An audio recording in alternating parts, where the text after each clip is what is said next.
Vou pedir que os irmãos, por gentileza, peguem as suas Bíblias.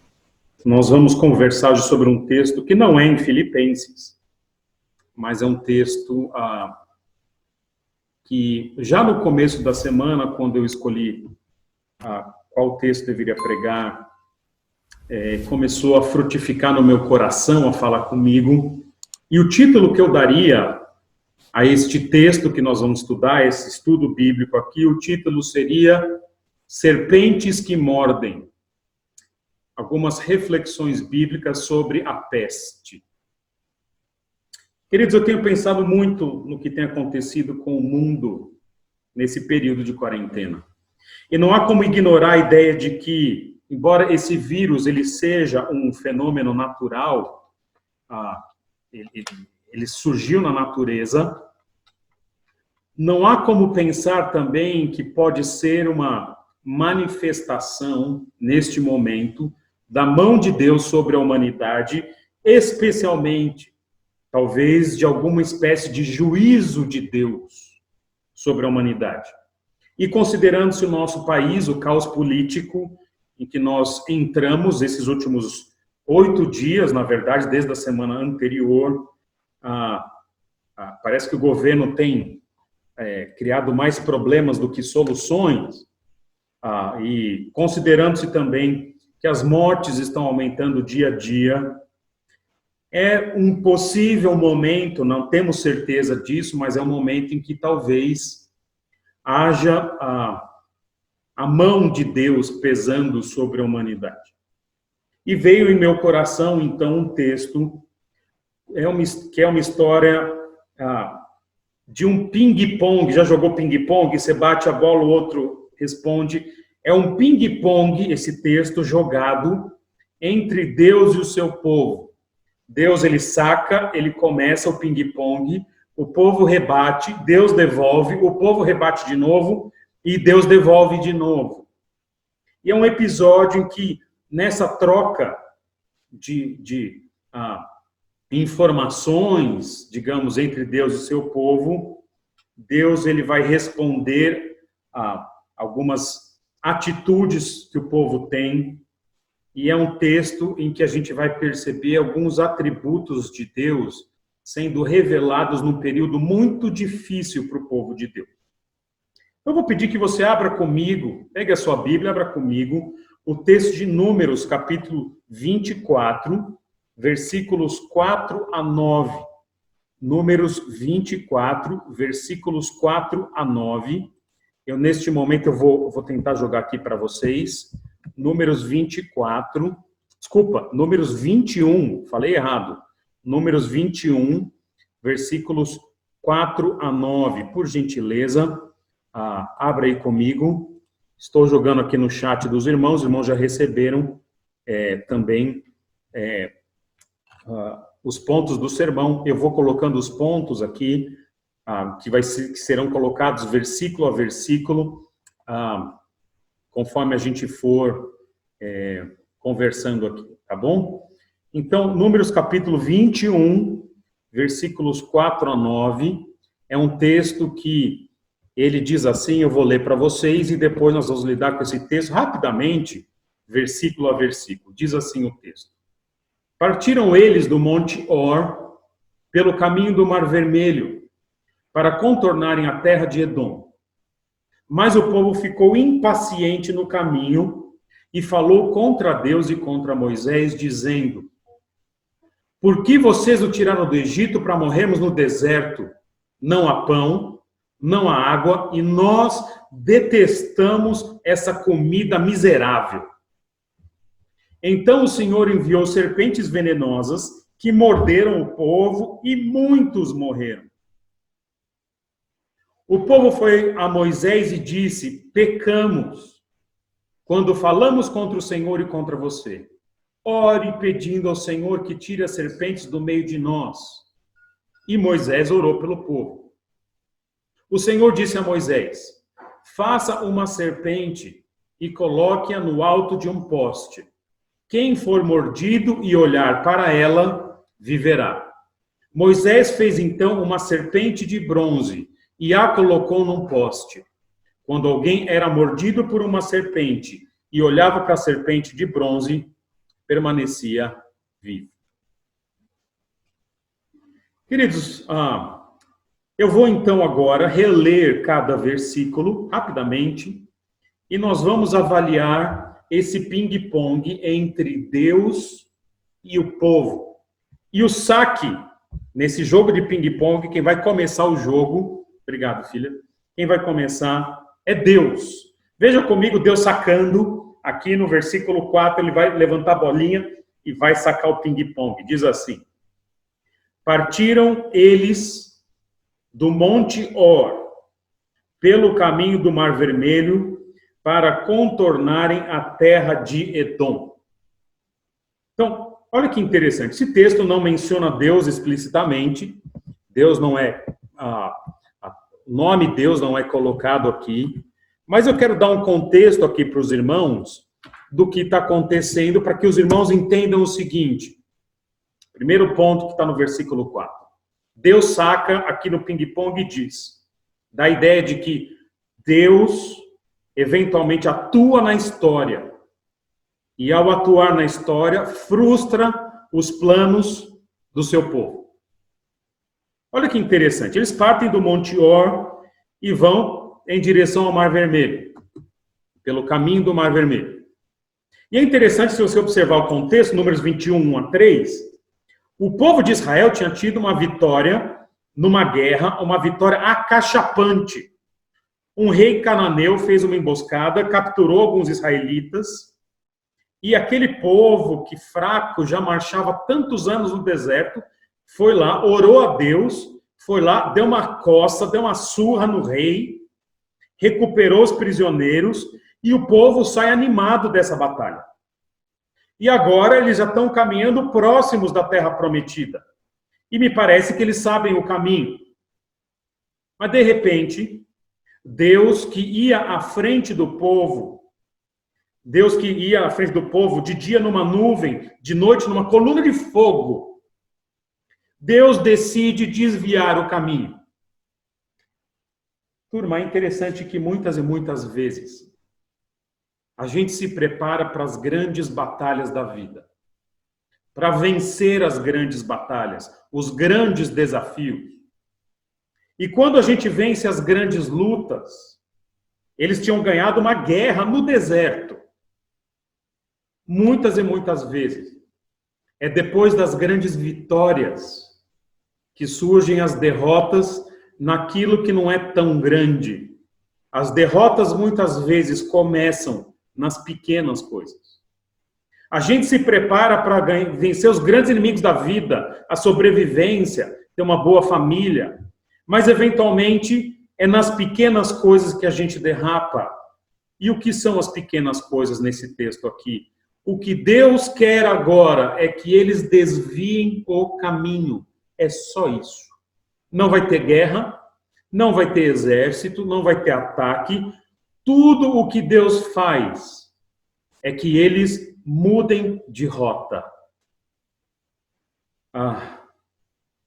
E o caminho que Deus quer para eles, convenhamos, se você olhar no mapa, você vai ver a peregrinação do povo. Não é um desvio tão grande, mas é um desvio. É o caminho que Deus escolhe para eles, é o caminho que vai passar pelo chamado deserto oriental. Eles não vão passar em lugar que tem abundância de água. E assim, passando por um deserto, um caminho um pouco mais longo, eles vão ter que caminhar de forma mais lenta e mais penosa. Mas é esse o caminho que Deus quer para o povo. Deus não está dando aqui a liberdade deles escolherem o caminho que eles querem seguir. Turma, esse texto mostra um pouquinho como Deus age eventualmente. Deus tem os planos dele. E nós temos os nossos. E eu acredito que cada irmão da igreja tem um plano para si, de paz, de sucesso e prosperidade. Todo mundo que eu conheço gostaria de ir bem na vida, ter tranquilidade, ter o dinheirinho para fazer as coisas que quer. E a gente traça uma linha a partir do passado, das vitórias que Deus já nos concedeu. Olha, agora eu estou trabalhando, vai ser assim, assim, assado. Mas, turma, a realidade é que Deus tem planos que são dele. E muitas vezes Deus decide mudar os nossos planos e colocar a gente num caminho que é mais longo, mais penoso e não é nossa escolha. E a coisa complica quando esse caminho proposto por Deus, ele realmente é mais penoso. Queridos, a realidade que Deus impôs para o mundo hoje, o caminho que Deus colocou para o mundo hoje, é um caminho mais difícil e penoso do que eu e você planejamos para esse ano. E vamos ser honestos aqui. O caminho que Deus estabeleceu para o nosso país, para o Brasil, há de ser um caminho longo e difícil. Enquanto eu preparava esse sermão, na sexta-feira, às 11 horas da manhã, o ministro mais popular do governo pediu demissão, fazendo sérias acusações contra o presidente. Quando a gente achava, então, que, passando a pandemia, o mundo volta ao normal, o Brasil volta ao normal, pode ser que ainda no Brasil a gente tenha um processo de impeachment. E o que Deus está dizendo ao povo brasileiro? Eu tenho para vocês um caminho mais longo do que vocês imaginavam. Nós vamos passar por um lugar mais árduo do que vocês gostariam para 2020. E qual que é o problema? Deus, ele saca no ping-pong dizendo que eu estou preparando um caminho difícil para vocês. E agora o povo devolve. Lê comigo os versículos 4 e 5. Diz assim: partiram eles do Monte Or pelo caminho do Mar Vermelho para contornarem a terra de Edom. Olha, agora o povo começa a devolver a bola. Mas o povo ficou impaciente no caminho. E olha o que ele faz. Olha a reação do povo. Olha como ele devolve.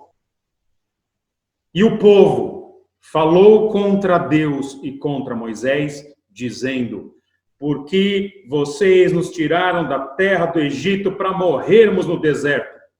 Não há pão, não há água, e nós detestamos esta comida miserável. Turma, nessa segunda reação, dá uma olhadinha aqui. Estou jogando aqui para vocês no chat. O povo reage em rebeldia contra Deus. A reação do povo é uma reação, a bola que volta e o povo rebate, é uma bola amarga, azeda. O povo reage em rebeldia contra Deus e contra Moisés. A turma não gosta da mudança de planos. Pessoas não gostam nem de demora, nem de desgaste. O povo tinha vencido uma guerra e agora quer seguir. Vamos chegar logo na terra. Mas Deus diz: não, não, não, vocês vão por aqui. E explica. Deus não precisava explicar, ele explica. Vocês vão contornar Edom. Interessante que o que Deus quer aqui com o povo é o seguinte: Deus está propondo um caminho mais longo e mais demorado e mais desgastante, mas é o caminho mais seguro. Porque Edom não é como um reinadinho qualquer. Edom é um inimigo poderoso. E o povo não percebe isso. O que o povo percebe? O povo vê demora e desgaste. Queridos, a nossa vida, a gente não olha muitas vezes o longo prazo, a gente olha o imediato. Deus tem planos conosco, que são planos, muitas vezes, para produzir algo melhor, como o Tiago diz, de produzir perseverança. 1 Pedro diz de a gente ter uma fé comprovada. Mas a gente não percebe isso, a gente quer o agora. Eu quero tudo bem agora. Se não está bem comigo, eu não gosto. E eles reclamam. E o que eles reclamam? Eles dizem: cadê o pão? Cadê a água? Veja, não é que não tem provisão. Eles têm provisão. Eles têm o maná no deserto. Algumas versões dizem que essa comida que é miserável, que é terrível, algumas versões traduzem como maná. Então, tem como eles sobreviverem. Mas eles dizem, nós detestamos a provisão que Deus dá. Ela é miserável. Queridos, para quem tem um coração rebelde, até a provisão de Deus é detestável. Veja, as circunstâncias nunca têm o poder de nos fazer pecar. Não tem. As circunstâncias somente tiram do coração o que está lá. Então não é a demora que faz o povo reclamar. Não é a dificuldade de passar pelo deserto. O que faz o povo reclamar é que eles já têm um coração idólatra, egocêntrico e que só pensa no seu prazer e naquilo que eles gostam. É essa incompreensão de quem Deus é, que Deus está provendo o caminho mais seguro. É a incompreensão de que Deus tem o melhor para a gente. E que Deus tem o melhor mesmo quando aquilo que Ele faz nos machuca. Mas para quem vive da idolatria, do próprio eu, do próprio prazer, essa pessoa, eu e você somos assim eventualmente. Às vezes a gente entende a graça de Deus como obrigação de Deus. Não, graça é graça. Irmãos, como o coração humano é rebelde. Vamos ser honestos aqui. Você está aí com a sua família, eu nem estou te vendo, só estou vendo a minha imagem aqui. Mas vamos ser honestos aqui.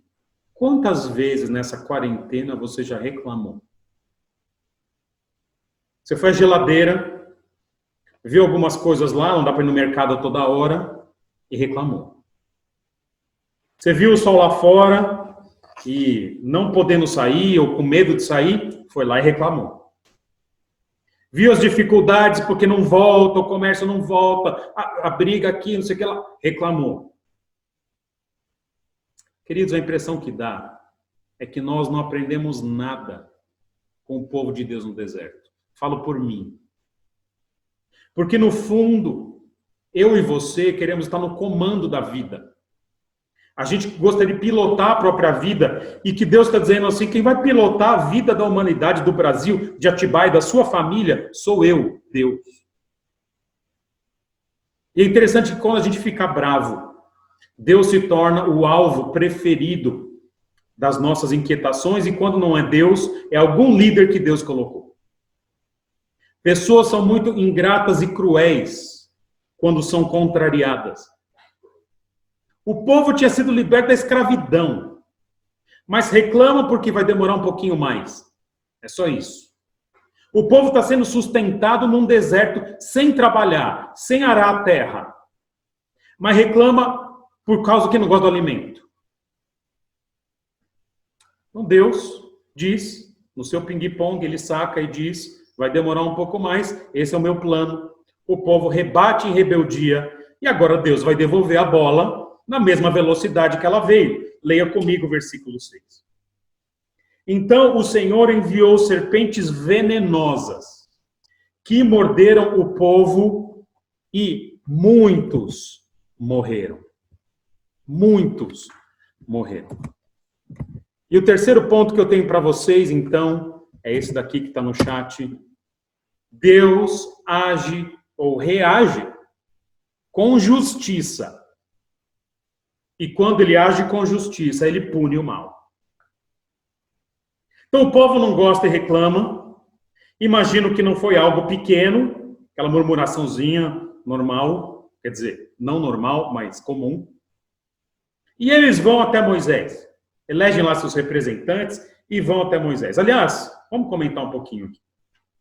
Turma, murmuração nas Escrituras é chamado de um pecado terrível. Porque é uma rebeldia expressa. É a manifestação maior de um coração que tem prazer em si mesmo e não em Deus. E Deus, normalmente, nas Escrituras, reage contra a reclamação e contra a murmuração. Aliás, 1 Coríntios 10, 9, quando comenta esse episódio, diz, não devemos pôr o Senhor à prova, como alguns deles fizeram e foram mortos por serpentes. A avaliação bíblica é que eles estavam colocando Deus à prova aqui. E Deus que faz? Você quer me colocar à prova? Tá bom. Ele reage com justiça. Pá! Queridos, é interessante que a gente não está acostumado a Deus agir com justiça. Porque o mais comum é Deus agir com misericórdia. Ele vai ter misericórdia daqui a pouquinho nesse texto aqui. Mas o normal da nossa vida, se a gente for honesto, é que todos os dias as pessoas fazem as piores coisas contra Deus, não só os de fora, mas os crentes também, e as pessoas não recebem nesta vida a retribuição que deveria receber para cada coisa ruim que faz. Mas, eventualmente, porque Deus é justo, ele decide impor a justiça dele. E a justiça de Deus é terrível, porque a justiça de Deus ela traz uma dimensão que eu e você não gostamos de ter. O que a justiça de Deus faz quando ela chega, ela revela para a gente aquilo que para a gente não parece ser, que é a gravidade do nosso pecado. Porque quando Deus impõe a justiça dele, que é proporcional, regulada, a gente fala, nossa, é muito severa. Não. É nós que não tínhamos percebido quão graves são os nossos pecados. E Deus, então, ele envia serpentes. E a provável serpente que Deus envia é a chamada víbora da Palestina, que tem um veneno neurotóxico, ou seja, ela morde as pessoas, vai no sistema nervoso, o sistema nervoso não consegue mandar os sinais para o corpo todo, e o indivíduo morre depois de algumas horas de asfixia, porque ele não consegue coordenar a respiração. Uma morte terrível. Então você imagina o terror, tem gente que já tem medo de cobra, não tem, mas tem gente que tem. Você imagina o terror de você estar num lugar, tem um monte de cobra, elas estão mordendo as pessoas à torta e direito, e você começa a ver o seu vizinho, todo mundo morrer, é pior do que o coronavírus. E o texto diz, muitos morreram. E a peste da serpente se instala no povo. Queridos, é terrível quando Deus decide dar, não só para uma pessoa, mas para uma nação, aquilo que ela merece. Julie. Irmãos, é terrível quando a gente tem que lidar com a justiça de Deus em muitas pessoas ao mesmo tempo. E quando Deus dá a essas pessoas a punição que lhes é merecida. A ideia é o seguinte, o povo está reclamando que não tem provisão. Ok, agora eu vou deixar vocês sem provisão para valer. Vou deixar vocês agora morrerem do que vocês merecem.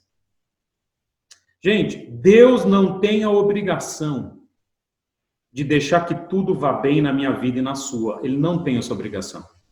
Deus não tem a obrigação de sempre refrear a justiça e só exercer misericórdia. Ele não tem essa obrigação. E a realidade é que Deus usa muitas e muitas vezes os fenômenos da natureza para exercer a sua justiça. E nós não sabemos se é o caso agora. Mas meu medo e minha percepção é que talvez o que Deus esteja fazendo com a humanidade, e especificamente com o nosso país, seja simplesmente dar um pouquinho do que a gente merece. Será que essas catástrofes que eventualmente a gente passa, será que não são justas? Veja como o brasileiro é um povo que reclama. Teve uma época que eu morei num prédio em São Paulo, e morava no 8º andar, né? E todo dia, várias vezes ao dia, pegava o elevador. Gente, eu me lembro de pegar o elevador, chegou uma hora que eu não estava aguentando mais. Se estava sol, que nem hoje, as pessoas que pegavam falavam, nossa, está muito quente, hein? Dia seguinte chovia, esfriava. Nossa, que chuva, não aguento mais, está frio. Dia seguinte estava uma temperatura agradável. Puxa, mas não acontece nada, né? Impressionante como o brasileiro reclama. E olha, nós vivemos uma geração de muitos benefícios. Nós temos água encanada. Quem tem água encanada na história? Nem os reis tiveram. A gente tem carro para andar. Se você quiser ir na esquina, você pega o seu carro. A maioria de nós. E os que não têm, tem ônibus, tem tênis para caminhar. A gente tem esporte. A gente tem conforto. Eu tenho 2 sofás aqui na minha sala. Não sei quanto você tem na sua aí. Eu vejo um monte de gente no sofá aí. Tendo tudo isso, o que a gente faz? A gente reclama. Tem gente que é capaz de reclamar, Senhor, não aguento mais esse bife acebolado de novo. Gente, Quem na história da humanidade comeu bife todo dia? Batata frita. E aí Deus decide com justiça. Dá um pouco que aquela turma merece. E agora, então nesse ping-pong, o povo vai rebater. Veja comigo o versículo 7. O povo foi a Moisés e disse: pecamos quando falamos contra o Senhor e contra você. Ore pedindo ao Senhor que tire as serpentes do meio de nós. E Moisés orou pelo povo. Turma, o povo devolve a ira de Deus com algo que é muito interessante. O povo se arrepende. Queridos, arrependimento genuíno é a única resposta aceitável quando Deus exerce a sua justiça. Arrependimento é a única solução para a gente que é tão obstinado e tão ingrato muitas vezes. Essa turma procura Moisés e fala: Moisés, nós pecamos contra Deus e contra você. Queridos, a realidade é que muitos de nós, quando vem a mão de Deus pesada sobre a gente tem a percepção de que é a justiça de Deus. E quando isso acontece, a gente diz: Senhor, eu pequei contra o Senhor, tem misericórdia de mim. Porque muitas vezes é só com a mão disciplinadora de Deus que a gente consegue parar e refletir sobre quem nós somos e como a gente peca contra o nosso Deus. É interessante que muitas pessoas vivem a vida como se o perdão fosse obrigação de Deus. Aliás, se querem suas orações, lidam com o tema de perdão. Gente, perdão ele tem que compor a vida cristã. Eu me lembro da história da Rosaria Butterfield, uma ex-ativista homossexual dos Estados Unidos, que hoje é crente. E ela diz que se converteu quando ela começou a frequentar a casa de um pastor. E antes de cada refeição, aquele pastor orava pedindo perdão pelos seus pecados de forma muito específica. Tudo bem que, no caso de alguns de nós, vai esfriar a comida, mas a ideia é que aquele homem era sincero e falava: Senhor, eu errei assim com a minha esposa hoje, eu errei com os meus filhos, com os meus pensamentos.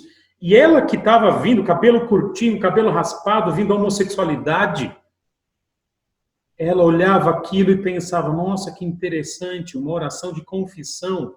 Então Deus, ele perdoa os pecados mediante a nossa confissão. E não só os grandes, Deus não perdoa só sexo, drogas e rock and roll. Deus perdoa os pequenos pecados também. E o cristianismo, ele lida com essa questão de arrependimento genuíno dos pequenos, dos grandes pecados. Lida com arrependimento quanto à murmuração, à reclamação. E os israelitas, eles percebem que pecaram.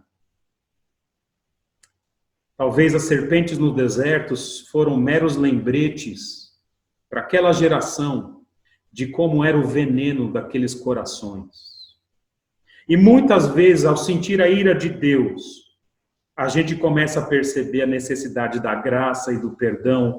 E o que é lindo é que eles se arrependem.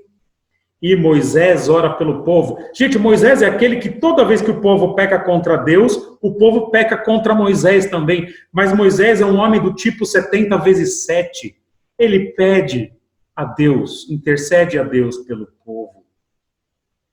Moisés tinha sido alvo da ira, mas ele intercede e adivinha o que Deus faz. Versículo 8 diz assim: o Senhor disse a Moisés. Olha que bonito, Deus agora se manifesta. O Senhor disse a Moisés. E o que ele diz a Moisés? Veja comigo. Faça uma serpente e coloque-a no alto de um poste. Quem for mordido e olhar para ela, viverá. Turma, nesse ping-pong em que Deus muda os planos, o povo devolve com rebeldia, Deus pune o mal, o povo se arrepende. Agora Deus devolve a bolinha da misericórdia. Queridos, o que é lindo nesse texto é que, conforme cantamos, me parece que Deus não resiste a um coração quebrantado e humilde. Deus, ele se inclina para quem está arrependido.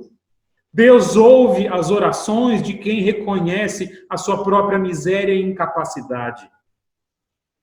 E Deus está lá quando existe justiça e disciplina, mas, sobretudo, Deus se mostra presente quando existe arrependimento e misericórdia. E a misericórdia de Deus se dá através da feitura, da criação de uma serpente de bronze, que é colocada no alto de um poste, e a cada momento que alguém fosse picado por uma cobra, bastava a pessoa ir até ali e olhar para aquela serpente que viveria. Queridos, eu costumo dizer que o povo de Deus ele é feito de gente ruim, algumas vezes, e de gente muito ruim, na maioria das vezes. Mas o povo de Deus é o povo que, sabendo-se ruim ou muito ruim, é gente que constantemente, uma primeira vez na salvação e depois constantemente, se arrepende e recebe misericórdia. Nós não podemos nos esquecer, irmãos, que as pessoas com quem a gente convive é gente pecadora, gente ruim. Mas essas pessoas da igreja, crentes, são também pessoas que receberam a misericórdia de Deus. E essa é a nossa identidade. Nós somos, sim, o povo que pecou, mas nós somos o povo que reclamou. Mas somos, sobretudo, o povo que, diante de Deus, se mostrou arrependido e com quem Deus exerceu sua imensa misericórdia. E é interessante que a prova disso é que todo esse texto da serpente de bronze, ele é usado como uma ilustração no Novo Testamento. Olha que interessante. Se eu perguntasse para você o que diz o texto de João 3,16, todo mundo sabe responder, porque Deus amou o mundo de tal maneira que deu o seu Filho unigênito para que todo aquele que nele crê não pereça, mas tenha a vida eterna. Todo mundo sabe, as crianças que estão aí sabem. Mas você já reparou qual é o versículo que vem antes desse? Quais são os dois versículos que vêm antes de João 3,16? Eu vou ler para vocês João 3, 14 e 15. Olha o que diz o texto. E do modo por que Moisés levantou a serpente no deserto, assim importa que o Filho do Homem seja levantado, para que todo o que nele crê tenha a vida eterna.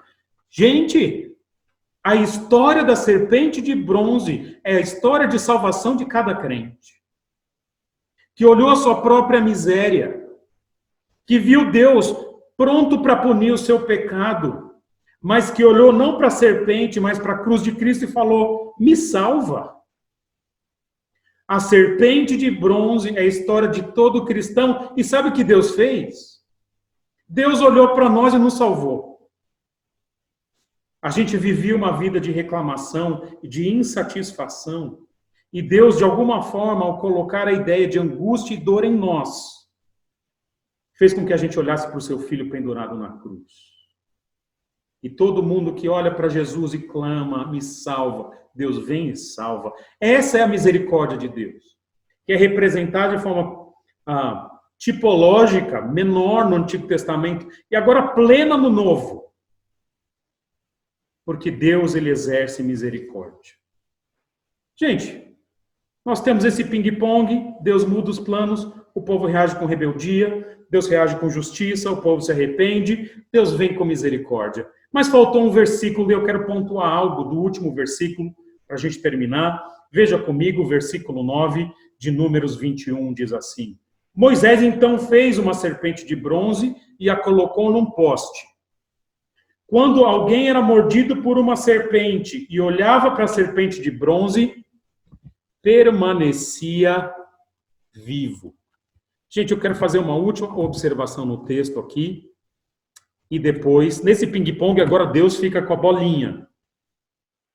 E ele não devolve a bola, agora é dele. E olha o que ele faz no versículo 9. Deus livra da morte, mas observe, mas não livra da mordida da serpente. Olha que interessante. Queridos, não é porque Deus livrou seu povo da morte, da consequência maior daquele pecado deles, que ele eventualmente também livra as pessoas da dor da mordida. Isso é um pouco da vida cristã também. Porque a ideia é que Deus ele livra a gente das grandes consequências do nosso pecado, mas eventualmente, se a gente insistir no erro, a mordida vem. E como era essa mordida? Eu não falei para vocês ainda, mas por que o povo fica tão aflito? Essa mordida da víbora da Palestina, ela provoca muita dor. Ela tem vermelhidão e inchaço, meia hora ou uma hora depois da mordida, e, em geral, esse envenenamento, ele vai deixar o local todo roxo, a pele ela vai ficar tensa e vai perder a cor normal da pele, forma-se uma grande área de bolha em volta da mordida, e, em geral, essa bolha fica cheia de sangue. Depois a pessoa sente febre, arrepios, fraqueza, alguns desmaiam, alguns têm confusão mental, vômito, diarreia, as gengivas, a boca começa a sangrar, a visão fica embaçada, as pessoas têm enxaqueca e dor de cabeça, as pálpebras ficam caídas e a secura na boca. Então, a mordida em si é terrível e depois tem um efeito neurotóxico e a pessoa morre se ela, depois de algumas horas, enfim. E no caso aqui, a pessoa não morria, mas a mordida estava lá. O texto diz quando alguém era mordido. Parte desses sintomas estão lá. Porque a misericórdia de Deus, ela abrange a nossa vida como um todo, mas ela é principalmente voltada para a ideia aqui do texto e depois na aplicação, para a consequência maior do pecado deles. Essas pessoas que estão sendo mordidas agora, elas não morrem. Mas, eventualmente, elas sofrem outras consequências. E, irmãos, há inúmeras advertências no texto bíblico para nós que somos cristãos, que a gente sabe que não vai perder a salvação. Mas Hebreus 10, 25 fala que é terrível coisa, vai falar que a terrível expectação de juízo e fogo, quando a gente menospreza o que Jesus fez na cruz, mesmo sendo crente. Romanos 11, 21 fala que Deus não poupa, mesmo quem foi enxertado na videira, quando a gente deliberadamente vive uma vida ruim. E nesse ping-pong divino do nosso texto aqui, eu creio que há a ideia de um clamor ao arrependimento. Sim, nós crentes estamos livres da condenação final. Se um de nós morrer por coronavírus ou por qualquer outra coisa, vamos para o céu. Mas eu acredito que não é só esse o ponto da nossa ideia de Deus enviando a punição pelos pecados de uma nação, de um povo. Eu acredito que é momento de grande arrependimento. Irmãos, o que essa epidemia tem feito com o mundo é revelar muitos dos nossos pecados, e cada país de uma forma diferente. Na China, por exemplo, ficou muito claro que a China foi a origem dessa epidemia, ela tem um descaso com a criação de Deus. Come de tudo, que até o que não era para comer. E da pior forma, sem higiene. Isso é uma má administração dos recursos que Deus deu. Na Itália, um dos pontos foi a falta de seriedade com as coisas, da vida. Está tendo uma epidemia, você não pode ficar comendo pizza com os amigos. Estados Unidos, a soberba de achar que, por ser um país rico, vão passar bem, 50 mil morreram. E o Brasil, que essa tragédia da pandemia tem revelado, são todos esses pecados. E, além disso, a incapacidade que nós temos, como crentes e como país, de pensar biblicamente quem deveriam ser os nossos líderes. Gente, as vísceras do nosso país estão expostas esses dias. Nós revelamos ao mundo que a gente não se preocupa com a justiça e com a verdade. E a gente aceita isso passivamente. Por isso, irmãos, eu acredito que tudo isso que Deus tem feito no mundo, esse ping-pong que Deus começou na história, chamado coronavírus, seja uma oportunidade para nós devolvermos a bolinha para Deus, com grande arrependimento. Senhor, Nós pecamos contra o Senhor. Senhor, eu peco contra o Senhor no meu coração. Por isso eu me arrependo, tem misericórdia de nós. Nós precisamos, irmãos, desse coração sensível a um clamor por arrependimento, a um pedido por misericórdia. Senhor, tem misericórdia de mim, dos meus irmãos da igreja, dos meus irmãos da cidade. Tem misericórdia desse país, tem misericórdia do mundo. Senhor, nos poupa do pior. Nós estamos sentindo já a dor das mordidas. Mas converte pessoas nesse processo todo. E, irmãos, o que nós vamos fazer hoje, agora, é orar clamando a Deus por misericórdia. Eu sinto que, cara, nossa igreja é pequena, tem 29 aparelhos ligados aqui, igreja pequena, o impacto disso para a nação pode ser mínimo, mas tem que começar por alguém. Eu acredito que nós, pelas nossas reclamações, pela nossa ingratidão, eu acredito que nós podemos começar uma atitude de arrependimento e clamor pela misericórdia de Deus. E é isso que eu vou fazer agora. Então, feche seus olhos, nós vamos orar a Deus pela nossa cidade, pela nossa igreja, pelo nosso país e pelo mundo, em arrependimento e pedindo essa misericórdia. E essa é uma oração que eu sei que Deus responde. Deus, Ele tem essa inclinação para corações quebrantados e humildes. E é isso que nós vamos fazer, pedir que Deus se volte para nós. Oremos então. Senhor, nós somos um povo reclamão. Eu sou reclamão. Eu sou murmurador. Nossa igreja também. Nossa cidade é assim. O brasileiro é assim. Todo mundo é assim. O mundo é pecador. Detesta o teu nome. Essa é a realidade. Mesmo a tua provisão, eventualmente a gente reclama e diz que é detestável. Senhor, nos perdoa. Nos dá a sensibilidade de sermos gratos por tudo que o Senhor faz, pela vida, pelo ar, pela água, pelos irmãos, pela igreja, pela salvação. Senhor, tem misericórdia de cada um de nós e tem misericórdia do nosso país.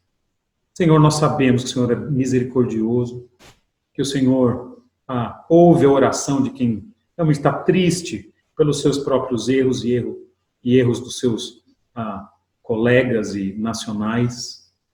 Senhor, então tem misericórdia da nossa igreja, do nosso país.